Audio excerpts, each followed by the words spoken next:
couple vanished from their beach rental in 1997. 27 years later, the dark discovery will shock you. The summer of 1997 was warm, and the sea breeze carried the smell of salt and freedom. Michael and Sarah were excited when they arrived at the small beach rental. It was the kind of place couples dreamed about, away from the noise of the city, away from crowded streets and long hours of work. They wanted peace, and the little house by the ocean promised just that. The cottage was simple but charming. Painted white with blue shutters, it stood only a short walk from the shore. The waves could be heard from the open windows, and the sound gave the place a rhythm of calm. When they first entered, Sarah ran her hand along the wooden walls, smiling. "It feels like home already," she said softly. Michael agreed, carrying their small bags inside. Neighbors later recalled how happy the couple looked. They had been seen walking hand in hand along the water's edge that first evening, laughing as the tide touched their feet. They were young, full of plans, and grateful for the quiet days ahead. For them, the rental was not just a house. It was a chance to pause, to rest, and to enjoy each other's company without distractions. The days that followed seemed ordinary. In the mornings, Michael would step out onto the small porch with a cup of coffee while Sarah prepared breakfast. They often left the cottage for walks, exploring small shops nearby or sitting at the local cafe. People noticed how close they were, sharing inside jokes, whispering to each other, sometimes staring at the sea in silence. But ordinary days can hide unexpected endings. On their third evening at the rental, Michael and Sarah were seen again, this time by the owner of a small seafood restaurant not far from the beach. They dined together, talking softly across the table. The waiter remembered how polite Michael was and how Sarah kept smiling as she looked out at the ocean view. After finishing their meal, they left the restaurant hand in hand and returned to their rental house. That was the last time anyone saw them alive. The next morning, the rental house appeared strangely quiet. The neighbor who usually greeted them from across the street noticed that the curtains were still drawn, though Michael was known for waking early. Hours passed, yet the cottage remained silent. No footsteps on the porch, no signs of movement inside. By afternoon, concern began to grow. When the rental manager arrived to check, he was puzzled. Inside, the couple's belongings were still there. Their bags were neatly placed, their clothes folded, their passports resting on the small wooden desk. The car keys were in a bowl by the door, and even Sarah's favorite book lay open on the couch, as if she had just stepped away for a moment. But the couple themselves had vanished. The first thought was that they had gone for a walk, maybe along the beach. But as the sun began to set and still there was no sign of them, worry deepened. Calls were made, and by nightfall, police had been contacted. The search began quickly. Officers walked the coastline, their flashlights sweeping across sand and rock. Dogs were brought in to trace any scent. The rental was examined carefully, yet nothing suggested a struggle or forced entry. Doors were locked, windows unbroken. It seemed as though Michael and Sarah had simply stepped out into the night and disappeared. News spread fast through the small community. Locals whispered about the young couple who had vanished without a trace. The story reached nearby towns, filling newspapers with headlines of mystery. Some people believed they had gone swimming late at night and been pulled away by the tide. Others suggested they may have left suddenly, choosing to abandon everything. But when family members were contacted, they dismissed the idea. Michael and Sarah were not the type to run. They had good jobs, close ties with family, and no signs of trouble. Investigators studied the last night they were seen. Witnesses confirmed they left the restaurant together, walking calmly back toward their rental. No one reported hearing screams, arguments, or any signs of danger. It was as if the earth itself had swallowed them whole. Days turned into weeks. Volunteers joined the search, scanning every corner of the beach, every trail leading away from the coast. Helicopters flew overhead, searching for any sign. Yet the efforts led to nothing. No footprints that explained their departure, no items washed ashore, no witnesses who could say what had happened after that final dinner. For the families, the disappearance was a nightmare with no answers.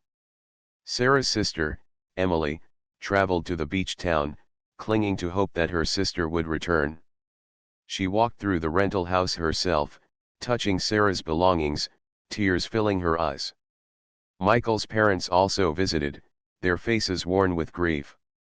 They sat on the porch, staring at the waves, wondering how the sea could remain so calm while carrying such silence. In the months that followed, the case grew colder. Authorities had no new leads. Every clue seemed to end in confusion. The rental house was eventually cleaned and prepared for the next guests. Life in the town returned to its normal rhythm, though something had changed. The cottage was no longer just a summer home. It carried a shadow now, a reminder of a story without an ending. Visitors sometimes asked about the couple, curious about the mystery. Locals would shake their heads, unsure of what to say. Some claimed to have seen strange lights by the water that night. Others spoke of hearing whispers near the house long after it was empty. No proof ever supported these tales, but the sense of unease never left. Michael and Sarah had arrived at the beach with joy, carrying hopes of quiet days and gentle waves. They left behind silence, unanswered questions, and a story that refused to fade. What happened inside that cottage or on the sand outside remained a mystery. And though no one could have known it then, the truth would not remain hidden forever. The first few days after Michael and Sarah disappeared were filled with restless energy. The police worked long hours, determined to find answers quickly. Every missing persons case begins with hope, and the officers believed that the couple would be found soon. They thought maybe Michael and Sarah had gotten lost on a walk or had gone somewhere without telling anyone. But as hours stretched into days, hope began to twist into worry. The investigation started with the beach rental itself. Officers walked carefully through each room, taking photographs, making notes, and checking every corner for clues. The kitchen table still had 2 empty glasses, as if the couple had shared a drink the night before. A suitcase stood half open near the bed, filled with folded clothes. Sarah's shoes were by the door, neatly placed. Michael's wristwatch rested on the nightstand, ticking away. Nothing looked disturbed. It was as if life had simply paused. Detectives noticed something strange.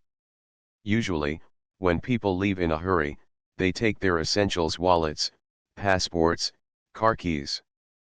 But here, everything important was left behind.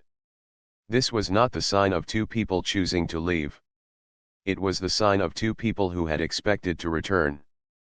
Police questioned neighbors, hoping someone had seen or heard something. One woman across the street said she noticed the couple walking back from the restaurant the night before. She remembered Sarah's bright dress and Michael's arm resting on her shoulder. She said they looked happy, calm, without any signs of trouble. That was around 9:30 p.m. After that, no one saw them again. The search expanded to the coastline. Officers and volunteers walked the sand, searching for footprints or items that could have washed ashore. The tide often erased signs quickly, but they hoped to find something: a scarf, a shoe, anything that could prove where the couple had gone.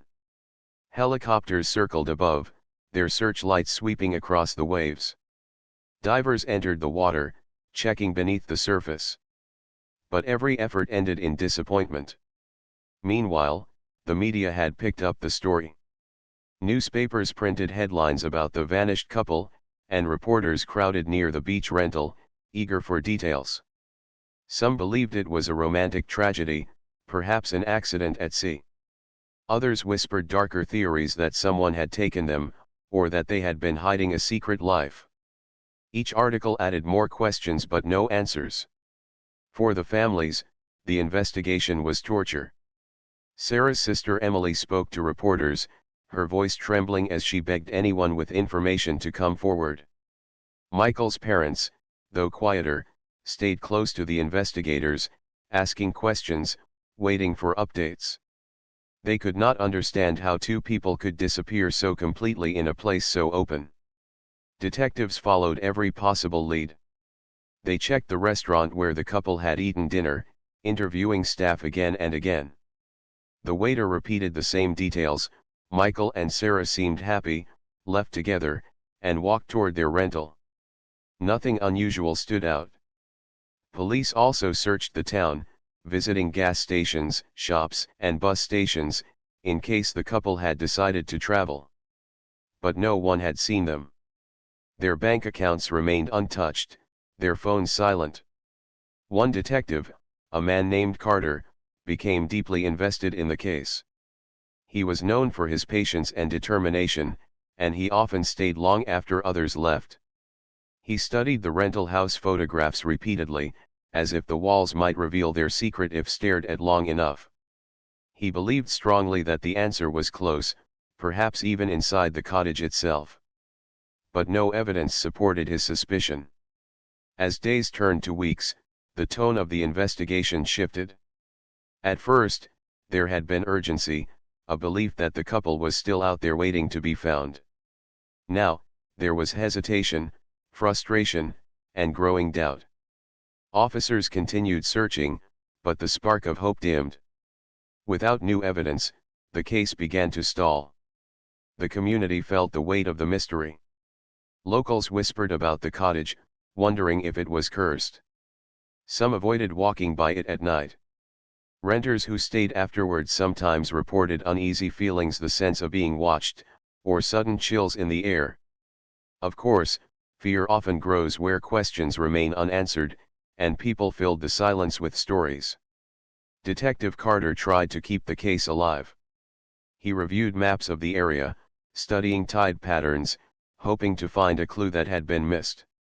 He interviewed the landlord of the cottage several times, but the man always insisted he knew nothing.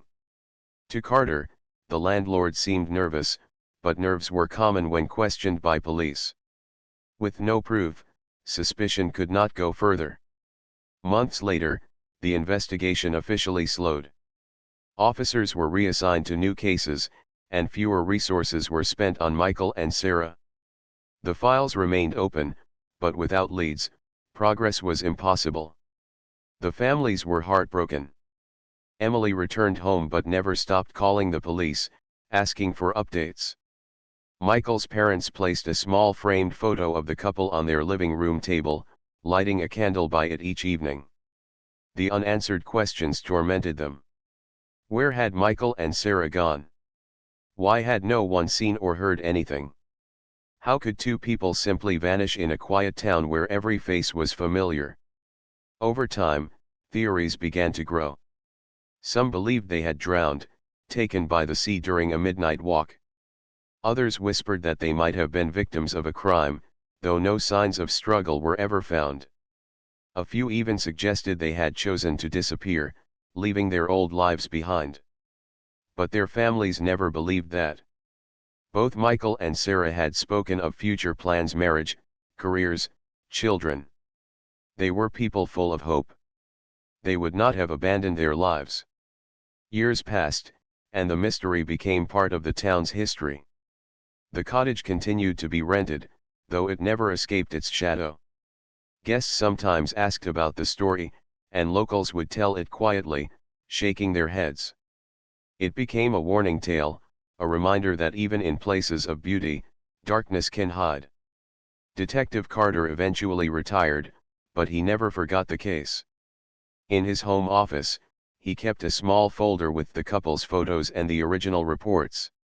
Sometimes, late at night, he would open it and stare at their smiling faces, wondering what truth had been missed. He carried the weight of knowing that two families had been denied closure, and it haunted him. For the town, life went on. Seasons changed, children grew, shops opened and closed. Yet, the story of Michael and Sarah lingered like a shadow on the sand. Whenever new guests walked past the rental cottage, they often slowed, gazing at its windows. They wondered what had really happened on that quiet summer night in 1997. And though the world moved forward, the unanswered mystery remained frozen in time, waiting. The years after Michael and Sarah's disappearance moved slowly, almost painfully, for those who loved them. For the families, time did not heal wounds. Instead, it froze the pain in place, keeping them in an endless cycle of questions without answers. Every birthday, every holiday, every anniversary became a reminder that the two were gone. Michael's parents grew quieter as the years went by. His mother, once cheerful and full of energy, spent more time sitting by the window, staring at the street as though waiting for her son to come walking back. His father grew older quickly, the lines on his face deepening, his shoulders bending under the weight of grief. They rarely spoke about it in public, but at home, their conversations always drifted back to the mystery. "What if he's still out there?" his mother would whisper. His father would sigh, unable to answer. Sarah's sister Emily carried her grief differently. She refused to let go of hope. She kept newspaper clippings, photographs, and notes in a box under her bed. She wrote letters to police every year, reminding them of her sister's case. She joined online groups where people discussed missing persons, always searching for patterns or stories that reminded her of Sarah and Michael. Friends sometimes told her to move on, but Emily could not. For her, giving up meant accepting that her sister was gone forever, and she could not bear that thought. Meanwhile, the small beach town settled back into its rhythms. Summer tourists returned each year, filling shops and cafes. Children built sandcastles, couples walked along the shore, and life seemed ordinary again. But for locals, the story of the vanished couple never faded. It became something they spoke of in hushed tones, especially when newcomers rented the little cottage by the sea. The cottage itself stood unchanged, its white paint a little more faded, its shutters creaking in the wind. People who stayed there often commented on how peaceful it felt during the day, but how strangely heavy the air became at night. Some guests claimed they heard faint footsteps in the hallway when no one else was inside. Others swore they felt sudden cold drafts even with the windows closed. These stories spread through the town, giving the cottage a reputation. By the mid-2000s, the case was almost forgotten by the wider world, but not by those closest. A few journalists revisited it on anniversaries, writing articles titled 10 Years Later, The Vanished Couple of the Coast. They retold the facts but had nothing new to add. Readers were drawn in by the mystery, but without answers, interest always faded again. Detective Carter, though retired, still thought about the case often. In quiet moments, he replayed details in his mind: the restaurant dinner, the walk home, the untouched belongings in the cottage. He had worked on many investigations in his career, but this one clung to him. Sometimes, late at night, he would drive to the coast and park near the beach, staring at the cottage from a distance. He would sit there, listening to the waves, asking himself the same question he had asked since 1997, what really happened that night?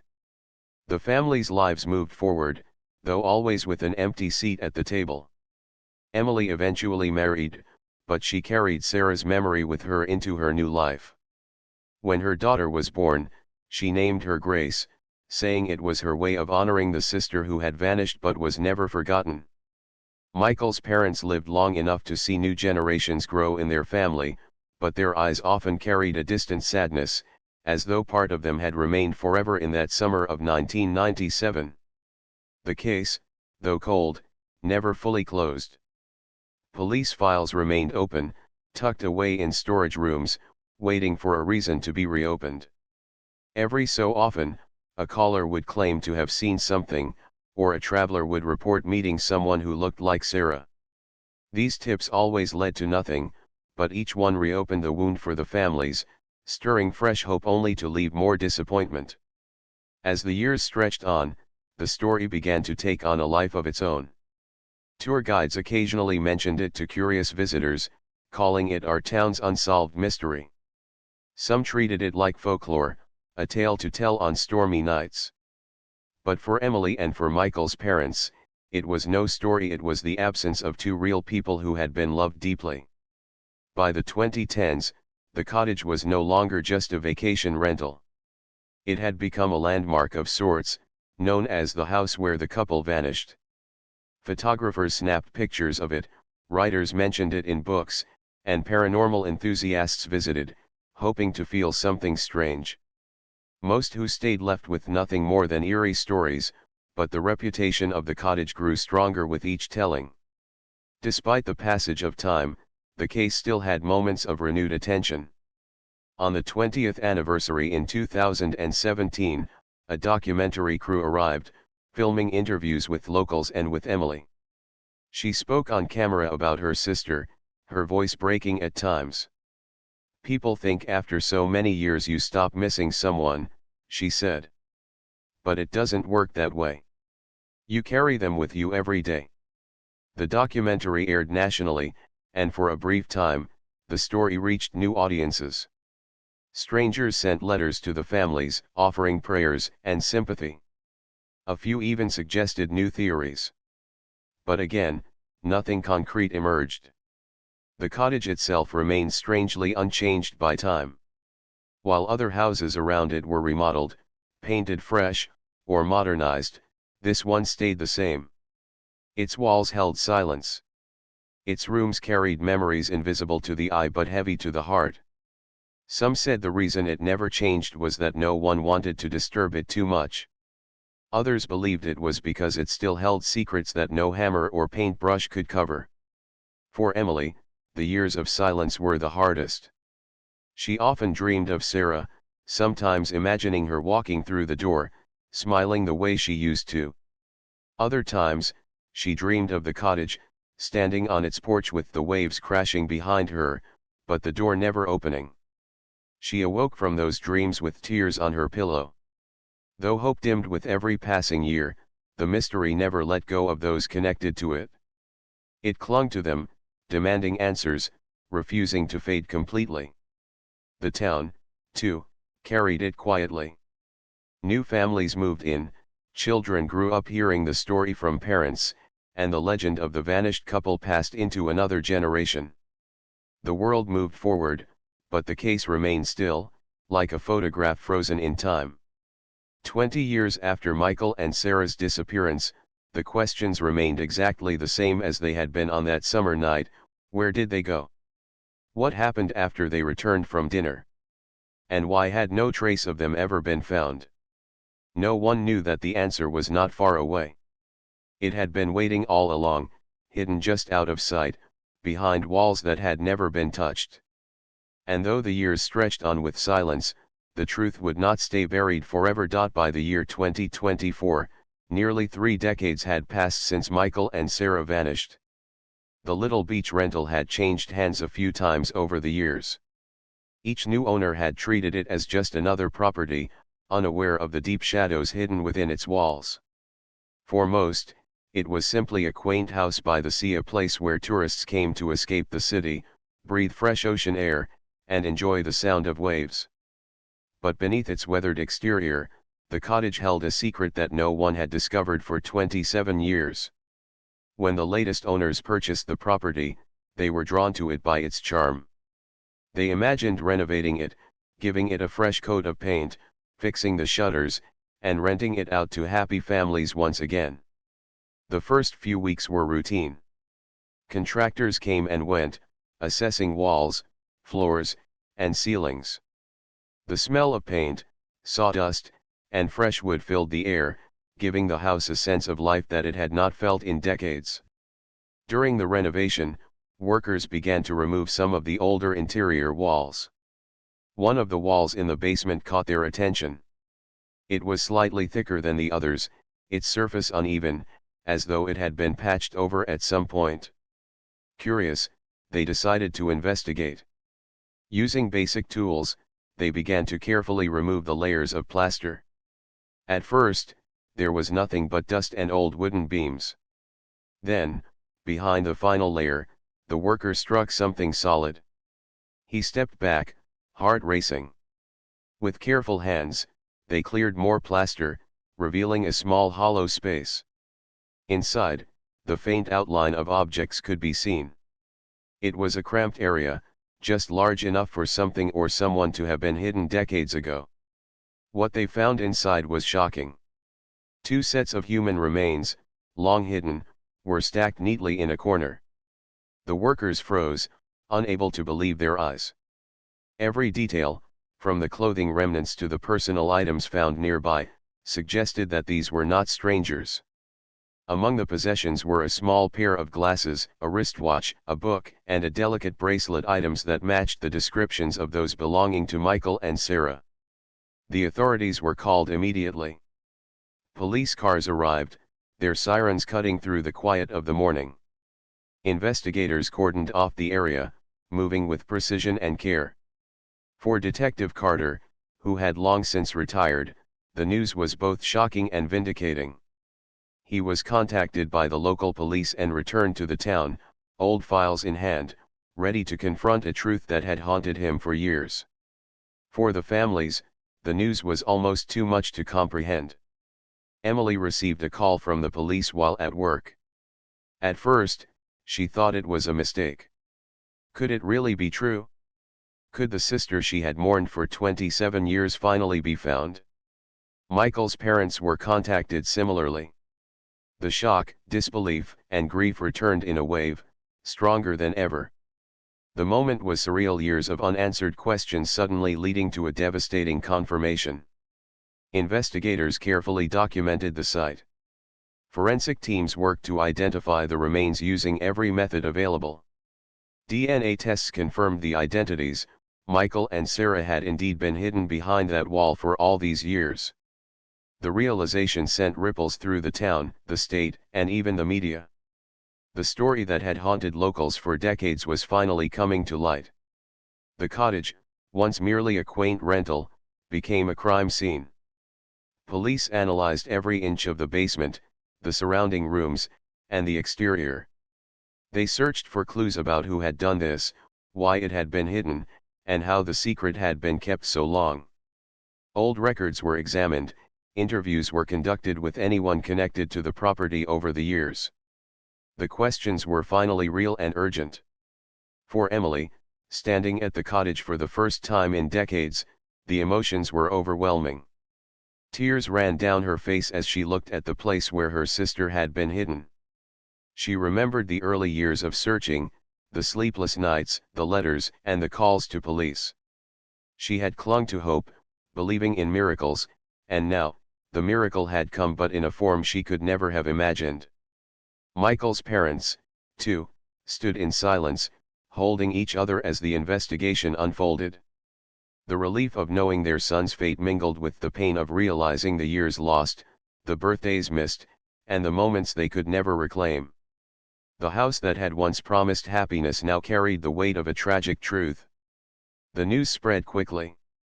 Journalists arrived, capturing photographs of the cottage and interviews with authorities. The story that had once faded into quiet whispers now filled headlines: mystery solved, couple missing for 27 years found in beach rental wall.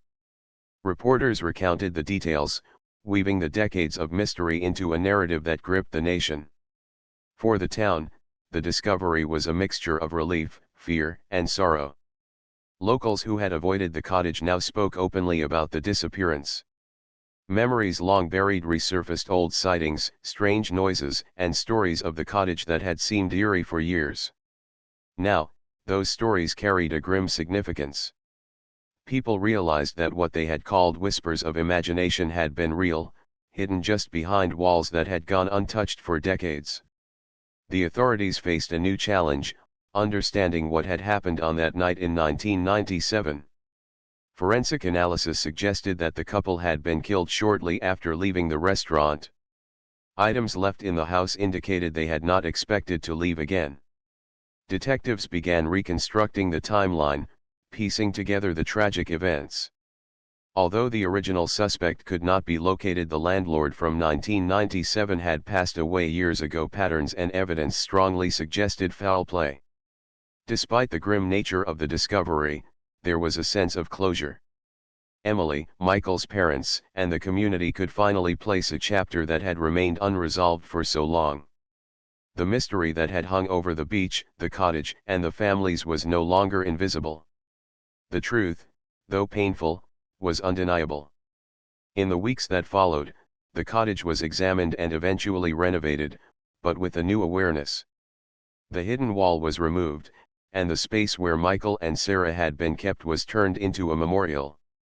Visitors could see a plaque honoring the couple, remembering their lives and the decades-long wait for answers. For Emily, the memorial became a place of quiet reflection. She would visit often, leaving flowers and notes, talking to her sister as though she were still present. Michael's parents followed the same routine, placing small mementos and watching the waves, finally able to grieve fully, knowing the truth had been revealed. The discovery also reminded the world how time can hide secrets and how persistence can eventually uncover them. The case that had gone cold decades ago was now a story of revelation, teaching lessons about hope, patience, and the human desire for answers. Even after 27 years, the truth had not been lost forever. Though Michael and Sarah were gone, their story now had an ending, however tragic.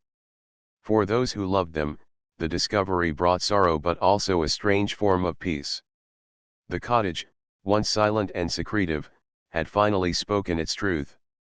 And the town, forever changed, would never forget the young couple whose lives had been stolen and hidden, only to emerge from the shadows almost 3 decades later. After the shocking discovery, life for the families of Michael and Sarah changed in ways they could not have imagined. The mystery that had haunted them for 27 years was finally solved, but the resolution brought both relief and a new kind of sorrow. For decades, they had hoped, searched, and imagined possibilities, but now they had the certainty they had long feared. Emily, Sarah's sister, was the first to arrive at the memorial built in the basement of the renovated beach house.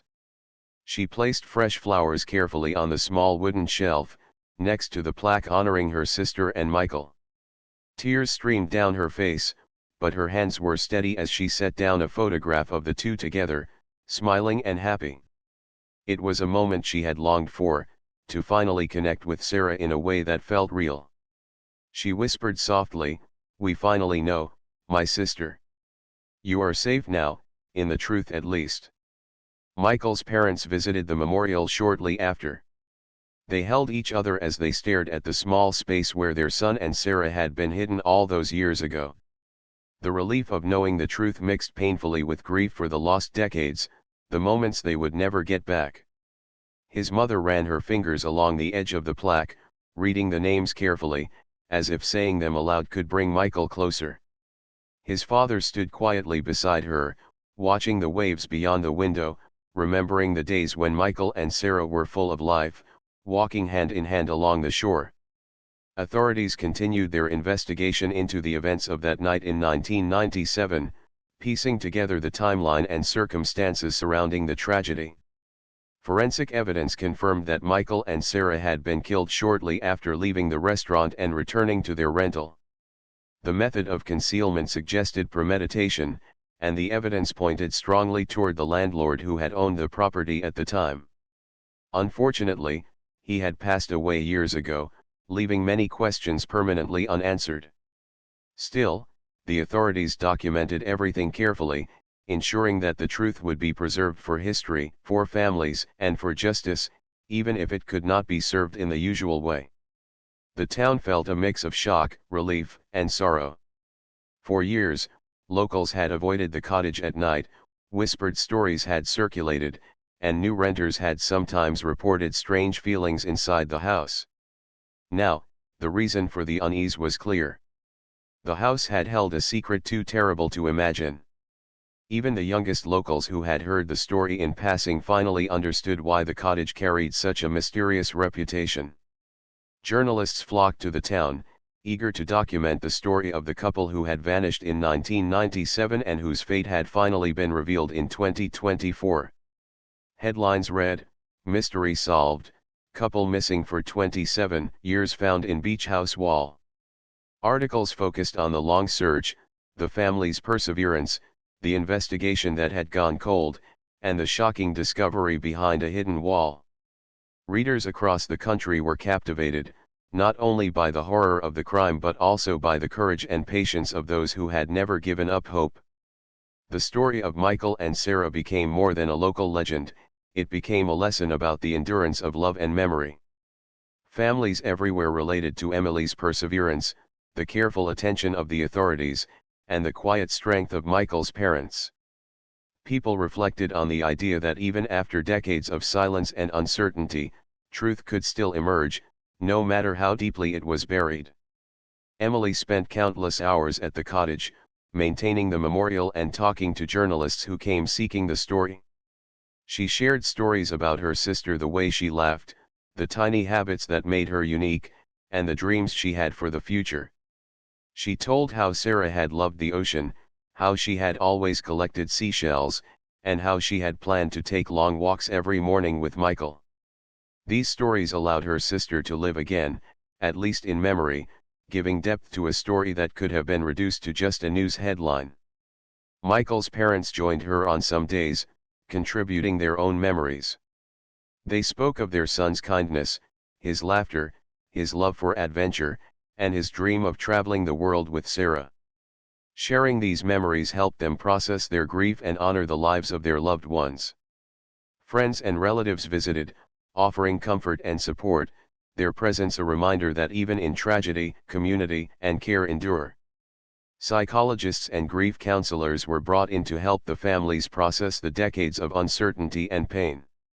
Living with unanswered questions for so long had created a deep emotional strain, and now that the truth had been revealed, it brought a complex mixture of relief, anger, sadness, and even guilt.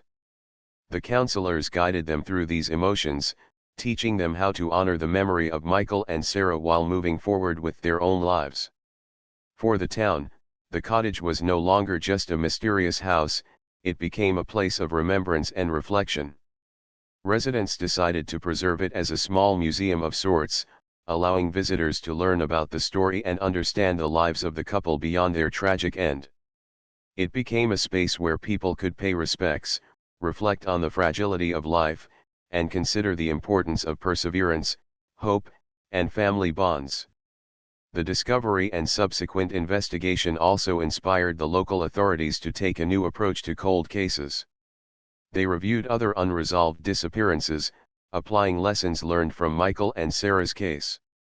They realized the importance of persistence, the potential value of overlooked clues, and the way small details could lead to significant breakthroughs.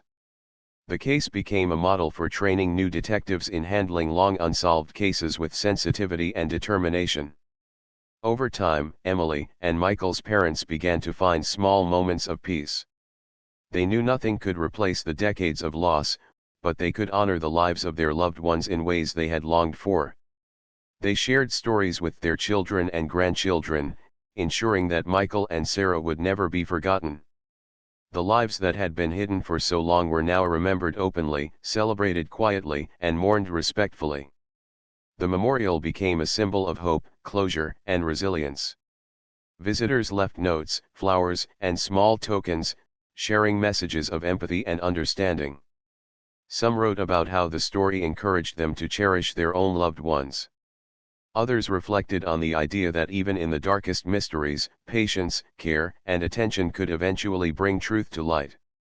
Though the pain of loss remained, the final chapter of Michael and Sarah's story allowed for healing that had been impossible for decades. The families learned that closure, while difficult, was a powerful step toward peace.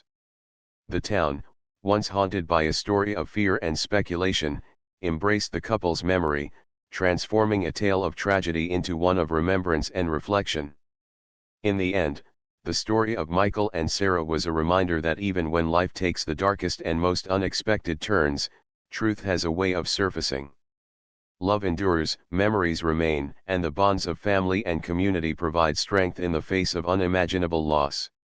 Their lives, though tragically cut short, became a lasting lesson about hope, patience, and the importance of never giving up on finding answers. The cottage, once a place of mystery and fear, now stood as a quiet monument to the couple's lives. The sound of the waves outside continued as it had for decades, but now, it carried the memory of Michael and Sarah Young, full of dreams, and loved deeply. And though they were gone, their story finally had an ending that honored their lives, their love, and the families who had never stopped believing in the truth.